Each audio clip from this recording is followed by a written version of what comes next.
नमस्कार, good morning, शुभ सकाळ. ऊस तोडाय चालू झाला.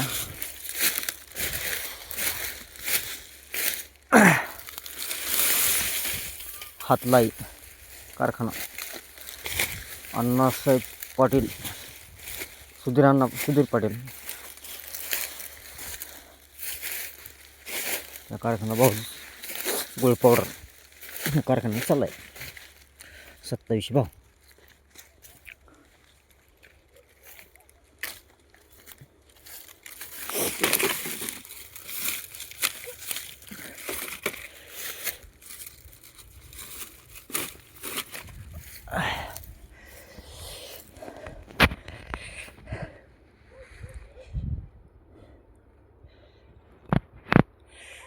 काल तोडून टाकले.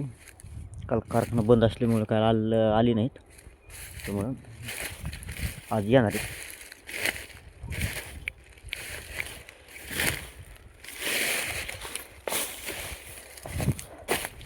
अक्षरशः उगं बेजार करते माणसं. उगं इकडून तिकडून इकडे पळून बेजार झाले. उगा ह्यांच्या शेळ्या हाकू घरच्या शेळ्या कधी हाकल्या नाहीत, पण ह्यांच्या शेळ्या हाकायची पळली. आणि हाना मला नुसतं म्हणायचं, हाणू मामा, हाणता मामा, तेवढं पुरतं हाणायचं. आणि लगेच पुन्हा अजून आले आहेच लगेच शेजाऱ्याच्या रानात. लगेच हे सगळं रान तोडलं हे शेजाऱ्याचं.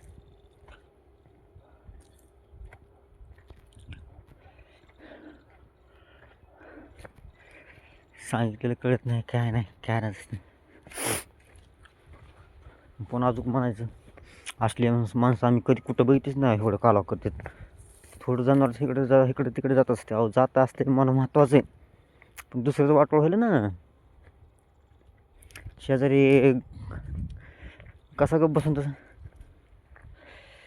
आणि ह्यांच्या फरमाईश, ह्यांना तोडायला 4-4 हजार रुपये द्यायचं. आणि त्यातून पुन्हा म्हणायचं तुमचं 1 एकरभर रान नाही, तुमचं 1.5 एकर रान भरते अजून.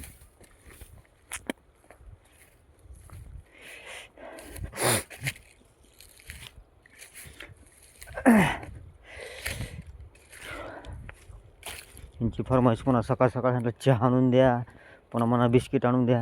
अहो येताना आम्हाला 10-20 रुपयाच्या पुड्या आणा, तंबाखू आणा.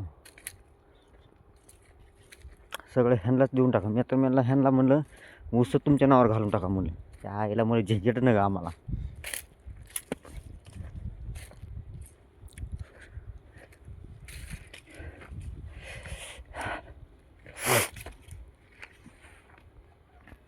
कारखाना बंद होता, त्यामुळे काय अजून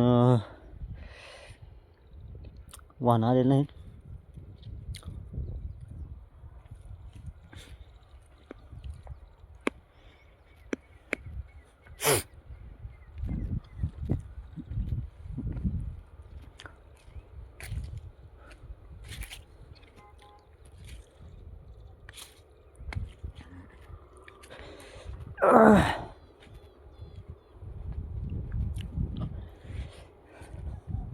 मागं पुढं लक्ष देत नाहीत, काय नाही. कडक पाईप मोडून टाकलं सगळं.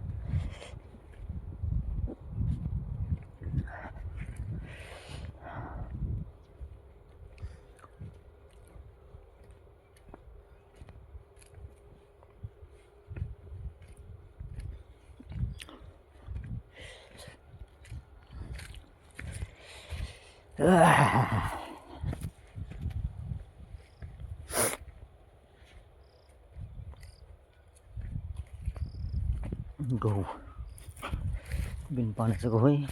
एकदा पाणी दे, तूर काढायला चालू आहे.